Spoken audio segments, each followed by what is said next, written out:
So Call of Duty Cold War has been out for over a month now, and I can safely say that I, alongside many other zombie YouTubers, have sunk an unhealthy amount of hours into this game. And I feel like that foreshadows the attitude that we're gonna have going into this review of Cold War Zombies. Now, it's safe to say after the tremendous failure of Black Ops 4 that the zombies community really needed a win. And leading up to the launch of this game, there were quite a few things that were kind of worrying. First off, we found out that there would be no original cast, and that instead we'll be using a more multiplayer approach by using operators, as well as seeing screenshots of gameplay that had zombies show their health bars and things like that. Just new things that seemed different, seemed weird, feels like they were straying from the path and the personality of what zombies has always been. But I can safely say that after having played the game, it's very easy to put these negative thoughts to rest. So let's start with all of the positives surrounding this year's Call of Duty Zombies. The first thing to note is the gameplay is just straight to the point. Do you remember those wonderful days back in 2010 Kina de Toten where you just flick a switch to turn on the power, grab your perks, link the teleporters, and Pack-a-Punch is good to go? Well, I'm tremendously pleased to say that in the case of D Machine, the power, the perks, and the Pack-a-Punch is just as accessible and easy to set up as the old days. This is great news for those players like myself who just kind of want to get set up and good to go without having to do a long, convoluted process. Gone are the days where you have to run around aimlessly and look for parts, and gone are other days where you'd have to spend literally 30 to 40 minutes just to access basic functionality in the game. Honestly, the gameplay is engaging right from when you spawn in, there's no confusion on what to do or where to go, and the whole journey through your match is smooth and enjoyable. The other great thing about the gameplay is that the sense of progression throughout the match feels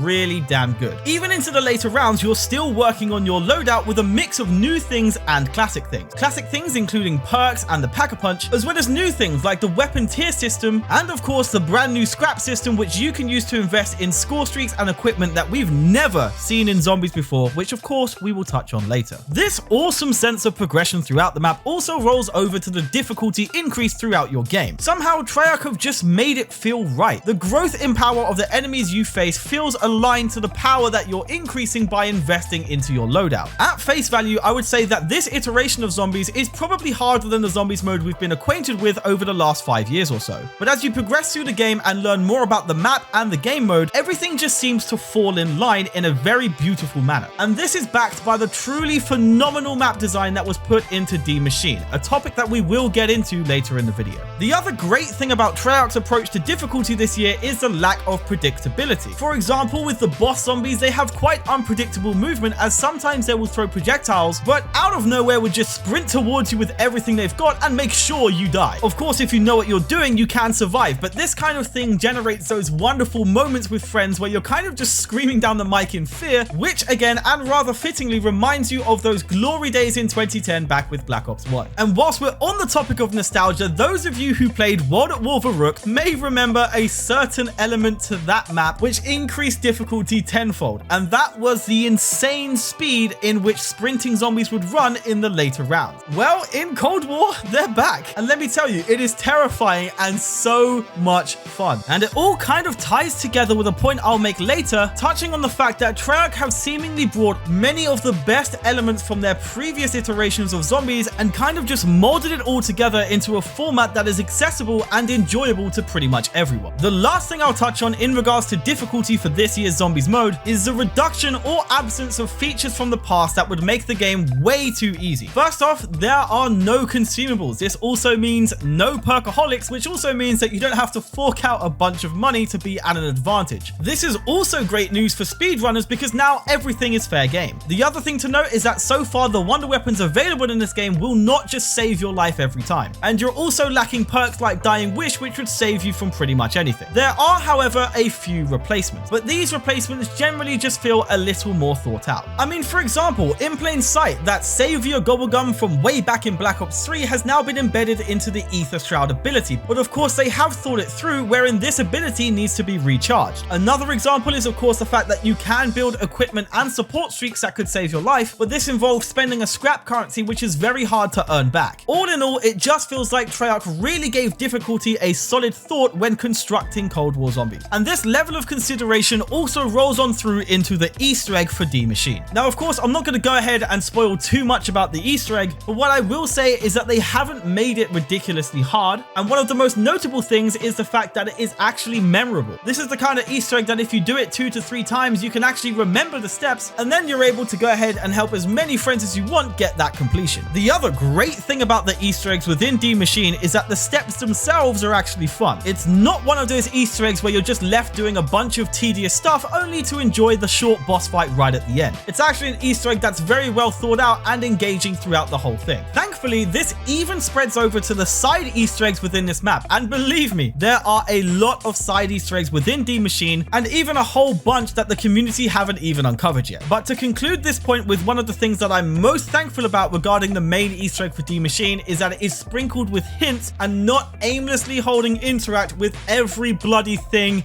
in the map. It's a great, refreshing feel to a Treyarch game that in my opinion is much needed. But if you do happen to be someone who does enjoy holding interact with everything and looking in every corner of the map, the side Easter eggs in D Machine have no hints and are actually quite hard to find. And so this point becomes another example on how Black Ops Cold War Zombies appeals to each kind of zombies player. Now, if you're someone who's really into the lore of zombies and just lives for the extra Easter eggs and little snippets of extra information, Treyarch has you covered with another awesome feature in Cold War Zombies, and that is the intel system. There are numerous different ways to earn intel within the game, both just by finding them around the map, by killing bosses, and by doing tasks. But more to the point, by earning this intel, you can go into the section in the main menu and actually listen to all kinds of radios, view artifacts, and view documents in a way that, in my opinion, reignites that curious spark to learn more about the Call of Duty zombie story. Now, at this point, I think it's important to stress that we are focusing solely right now on the positives of the Cold War Zombies experience. It's not like the whole game mode is absolutely perfect. We will get to the negatives later on. Now, as I mentioned earlier, I strongly believe that D Machine is an incredible map, and here is why. First off, the Nukt reference is done just right. It doesn't feel like a remaster, it just feels like a tribute within a much greater map. I know that there was a little scare there when we saw Nukta and Toten in the trailer for Cold War Zombies after having practically an entire season be rehashed old content back in Black Ops 4. But I can 100% confirm again that Nukta and Toten within this map does not feel like it is the main attraction. It is simply just a fun nod to the past. Now, onto the main map itself, I think that the general layout honestly just appeals to all kinds of zombies player. There's a variety of awkward and difficult places to survive in, as well as much larger easy spots for those who just like to train in nice open areas. Now, another awesome attribute to the map design of D Machine is actually the verticality and interesting arrangement. When you really give the previous maps in Call of Duty Zombies a long hard thought, you realize that much of the map design was kind of just stairs and then a flat floor and then stairs and more flat floor. Of course, this isn't the case with absolutely every map. I mean, Call of the Dead wasn't quite that way, but there are a large selection of maps in the past that kind of adhere to that general stereotype. What's interesting about D Machine is that there's all kinds of different heights. You can run atop a series of plane wings. You can descend down a believable tunnel into the underground section. But more to the point, there are these things in this map called hills, like natural parts of land that you can ascend and shoot down from. This, my friends, is innovation. But all sarcasm aside, the map is genuinely just gorgeous. The level of detail is brilliant, the dark ether is unreal, and the small touches like having to use your flashlight when there's no power just goes a really long way in terms of immersion. Honestly, this is just one of those maps that can just be played over and over without getting bored. And thanks to the variety of different scaled environments, there's already a whole bunch of different strategies that you can learn and adapt to. Make no mistake, my friends, D Machine is one hell of a launch map. Now, one thing that I didn't expect to be so well coupled with the map design is the new movement system. This is another huge plus for the zombies mode, as now we can traverse the map in new ways. In Cold War Zombies, you can now vault over railings to descend much quicker, or even use it to climb certain objects to quickly get away faster. Now, whilst at face value this may seem like a minor change, I gotta say it actually brings a whole new dimension to the experience, especially when in times of difficulty. If a pathway is completely obstructed by enemies, you can likely think fast and find a new way to traverse past them. It also adds that extra layer of Mirror's Edge-like intensity when it comes to running from those Varuk sprinters, or those dogs, or those goddamn bosses. Now, some of you may of course be thinking that this opens a large gateway for glitches, but surprisingly enough, if you get into a spot where the zombies can't reach you, they will literally take flesh from themselves and throw it at you. Just another minor attention to detail that you can't help but smile at. Other slight improvements also include the fact that the ray gun now bobbles when you walk with it, and that maneuvering through the hordes in general is actually far more precise now. Say for example, if you saw a horde of zombies right in front of you and you ran headfirst into it. Pretty much every COD Zombies game, you will just get hit, even if their hits don't quite match up up with your player model, you'll still take damage. With this game, it just feels so much more in sync, and if you're able to maneuver very quickly and think fast, you can actually get through very difficult situations unscathed.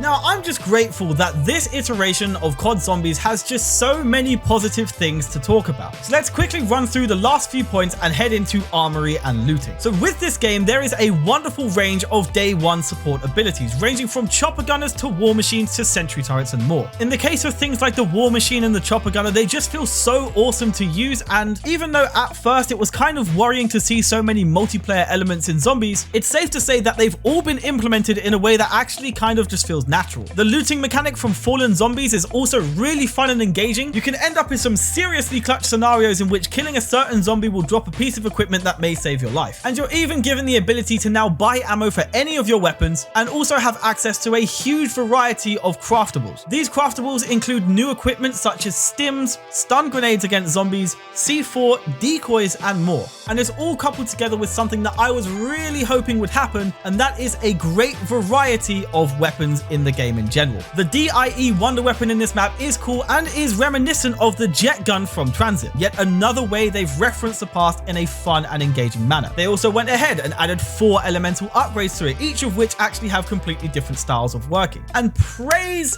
the Lord, the ray gun is just as exciting as it once was. It's been drastically buffed compared to previous games, and just like the days of World at War, it now just feels super rare and exciting to get from the mystery box. The real question is when Treyarch is going to show this level of love to the Wunderwaffe. The nostalgia continues to run deep even with their tribute to Noctua and Toten, where it's shown the love in this new era of zombies. When you really give it some thought, it's kind of awesome that Treyarch selected Noctua and Toten to be the map that they tribute within D Machine. This is because, of course, Noctua and Toten is where this whole Zombies mode all started, and it kind of feels like a full circle moment, as Cold War Zombies brings a completely new take on the storyline, as well as honestly feeling like the first major step up in 5 years for the whole Treyarch zombie mode. Judging by the content that we saw prior to the release of the game, it would be very easy to assume that the classic elements are all gone. But thankfully, that is not the case. In fact, quite the opposite. The storyline has reverted to what in my opinion was the better style, which was the failed Nazi experiment scenario filled with radios and hidden bits to tell you more about the lore. And even within the core gameplay mechanics in Cold War Zombies, all of the classics are here. And so thankfully, it's safe to say that Zombies hasn't just gone multiplayer. And instead, Treyarch have opted to take the best elements from previous zombie games and bring them to life in one centralized place. For example, in D Machine, there are trials you can initiate that are very reminiscent of the gauntlets from Black Ops 4. Stone Cold Stronghold gets reinvented as the Ring of Fire ability. The Healing Aura ability also grants something reminiscent to Phoenix Up. And like we touched on earlier, Ether Shroud brings elements of In Plain Sight. And the icing on the cake is the fact that they even decided to bring us Dead Ops Arcade 3, which by the way, should not be slept on. Dead Ops Arcade 3 further brings a loving compilation of past zombie elements such as the gladiators from 9 and so much more. It's unbelievable. The first person mode is really awesome, and honestly the experience just feels smoother, more engaging, more refined, and more entertaining. But now my friends, we will roll over to one of the final points before we head into the negatives. But we are now going to go ahead and talk about the progression system. Zombies has finally been given some love in terms of progression. Anything that you earn in multiplayer and soon Warzone is usable here. Any packs you've purchased like operators, outfits, weapon variants, charms, camos, etc. are all applicable. And even aside from all of that, Zombies has a plethora of challenges and many things to grind for. And not just global things like weapon levels in your general rank, but also things inside the game mode itself. By playing Zombies, you can earn ethereal crystals. These crystals can then be spent basically leveling up every aspect of the Zombies mode itself, including your perks, your weapons, your abilities, even your alternate ammo types. And there is a huge variety of abilities and perks to choose from. The awesome thing about this is that you can mix and match abilities and perks to maximize your power. As you may have seen, Milo recently made a great video explaining how to maximize your DPS. But honestly, one of the coolest things about all of this is that it is also cross-platform. It's a great feeling being able to play the game on any platform you like, move to another platform if need be, and still have all of your progress right where you left off. It's also awesome that this is the first Treyarch Zombies experience where you can actually play with anyone on any platform in general. Another great touch with progression is that prestiges no longer take what you've earned, and it's also a pretty good feeling to actually head on to multiplayer after having played Zombies for so long and see that my ranking in Zombies has already earned me all the guns and all the attachments I need to play multiplayer and have some fun. All in all, for the first time, it actually feels like we are all rewarded for putting our time into the Zombies mode, which is is a great thing. And now, concluding the positives about Cold War Zombies, we're gonna head into finishing touches. First off, the kill feed on screen feels so good. Matter of fact, the entire HUD is clean and feels like a major step up from Black Ops 4's catastrophe. But even better is the fact that all of these customizable HUD elements, including things you may not like the zombie health and the kill feed, can all just be disabled if you don't need them. The perk overhauls are beautiful, both the machines and the cans. The zombie noises are really freaking cool, as are the ray gun sounds and general sound design across the board. The perk drops also help you out like in Black Ops 4, with Carpenters repairing your armor and Max Ammo's replenishing your clip, and other finishing touches also extend over to the haptic feedback on the PlayStation 5's controller, and the fact that in my personal experience, thankfully it seems like the PC version of the game has been optimized to a decent standard, allowing you to get some decent performance. And so finally, the last thing that I'll say in this positive part of the video is that this is just the start. Zombies is going to be continuously developed on. There's going to be tons of new guns, tons of new features, potentially even more abilities, new perks, and more. But now, of course, it ain't perfect. We have to get to the negatives. One of the first things I'll say about the negatives of this game is that there are double negatives in pretty much every scenario. In this game, you don't earn tens by putting bullets into zombies, and so it is much harder to build your point. That's one negative, but they then went ahead and made everything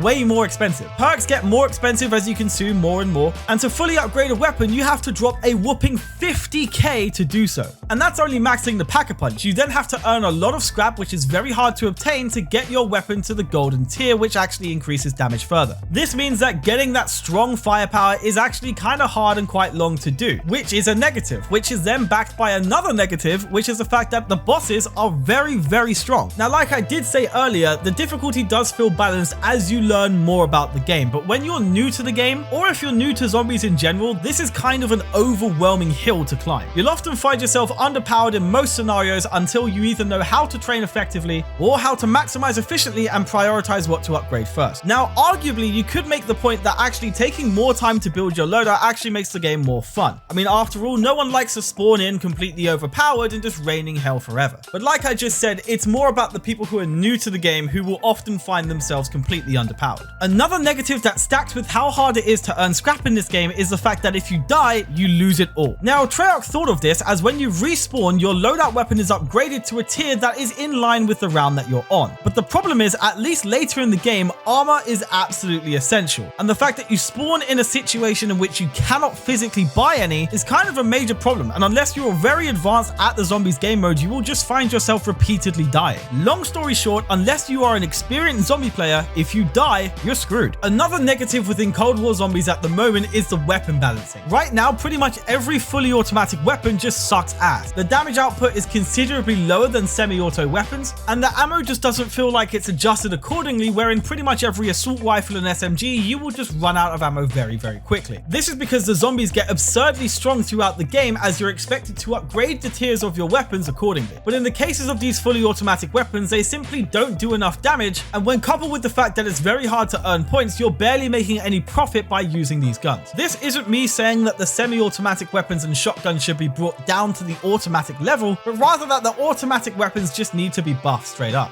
Whilst we're on the topic of weapons, it's worth mentioning that for some reason this year, the Pack-a-Punch just lacks character. Whilst it has been overhauled, you don't actually directly interact with the machine, wherein the gun used to go into it, would come out, and that kind of cool situation there. Instead, now you just kind of press a button and your gun's instantly upgraded. And the other thing that kind of sucks is that because of the new tier system, the weapon upgrades are all generic, wherein you get a damage buff, your clip size will increase, and that's honestly just about it. The camo is really awesome, but what I really would have liked to see is a reversible kind of tier X that you could upgrade to after maxing out your gun, which will change the weapon into something a little more unique, kind of like how when you used to upgrade the M1911, they'll become akimbo grenade launchers and so on. Now, another negative about the Treyarch Zombies experience this year is that there is only one launch map. I was kind of half expecting that completion of the campaign or completion of the main Easter egg in D Machine would unlock an additional map, but it just seems like that's not the case. Most of the previous Treyarch Zombies games had more than one map available at launch. Of course, excluding World at War, as it was simply a prototype that just started, we had Black Ops 1 that had both Kino and 5, Black Ops 2 had the entirety of Green Run and Nuketown, Black Ops 3 bringing Shadows of Evil and also The Giant, and Black Ops 4 which had 9, Blood of the Dead, Voyage of Despair, and also Classified. Now, in the defense of Cold War, D Machine is a very expansive map, and I personally, and I'm sure many others who play Cold War Zombies, would happily take D Machine over all 4 of the launch maps for Black Ops 4. And also we do have Dead Ops Arcade 3, which is a lot bigger and better this year. But all in all, it kind of would have been a little better if we could just have one extra small map to play with, just to kind of take a break from D Machine without abandoning the whole gameplay style. Now, if you're on PlayStation, of course there is kind of a solution with the 1-year exclusive Zombies mode dubbed Onslaught. Now, I'm talking about this now because of course this whole thing, to me at least, falls into the negative category. This is for 2 reasons. Number 1, even though I do use PlayStation, I still believe that year-long exclusivity on anything zombies related is kind of a slap in the face. Number 2, whilst it's a great idea to dynamically adjust every multiplayer map into zombies experiences, the actual mode does just genuinely fall flat. It's a very slow-paced mode that does eventually increase in difficulty after already forking in about half an hour of gameplay. In addition to this, at no point are you ever training zombies, as there's basically only ever seemingly about 5 to 6 zombies in the map at a time. There's no means to upgrade your weapons, at least not to what I've seen, and it kind of awkwardly integrates intel that you have to actually pick up to complete your challenges, which effectively means that if you're a completionist, you actually have to force yourself to play this mode anyway. I am grateful that there's another way to enjoy zombies in this game, but honestly, to me, Onslaught needs a hell of a lot more adjustment before it becomes a mode that's worth sinking your time into. But now, believe it or not, we're on to the last negative point before the conclusion of this review. So thankfully, yes, there aren't actually that many negative things to say about Cold War Zombies this year. But honestly, this next issue is my biggest concern right now, and that is the bugs. Now, I understand that any kind of game that launches nowadays is riddled with bugs. It's just a fact of life, it's just how things work. But I will say that some of the bugs in this game are really demotivating, and I mean seriously. It won't take you long to find footage of streamers getting to high round runs only for the game to give weird error messages, players happily going about their day but then randomly falling underneath the map, people trying forever to try and get the ray gun because of how rare it is and then having a glitch taken away from them, as well as having certain parts of the Easter egg just not spawn, and something that's bothered me on numerous accounts personally are the challenges not tracking. Expanding on the challenges, we have 2 Dark Ops examples. The Dark Ops challenges are basically some of the hardest challenges in the game. 2 of these Dark Ops challenges includes not taking a single hit and surviving all the way to round 20, and another one for reaching round 100. And there are numerous times in which I achieved these things and simply were just not given the calling card for doing it. It's one of those things that you kind of understand the game is new and these things happen, but when it revolves around a challenge in a game mode that can take up to 4 hours just to complete and it not get awarded to you, you can't help but feel pretty disappointed by the fact that this is even possible. So now let's bring all of these thoughts together and hit up the conclusion. Now, whilst we did wrap up on the negatives, it is worth mentioning that 16 minutes of this video was just focused purely on positives, because there really is just a lot of good things about this year's Call of Duty Zombies experience. So let's just conclude with a nice, simple summary. Treyarch listened. Most of the negatives can be erased over time. The Zombies experience this year does pretty much everything right. In my opinion, it's brought back the community from the brink after Black Ops 4. So far, it doesn't feel like the Zombies community is left as an afterthought. D Machine is, in my opinion, one of the best launch maps ever made, and we definitely have a very promising year ahead. Conclusion: Cold War Zombies is brilliant, and Zombies is back. But don't just take it from me, let's hear from some of your favorite members of the Zombies community. What is up, homies? It is your man Genghis Khan, and I believe that Cold War Zombies is engaging. You can do anything, you want to do everything, but you can't. And I love it. Hi, I'm Tim.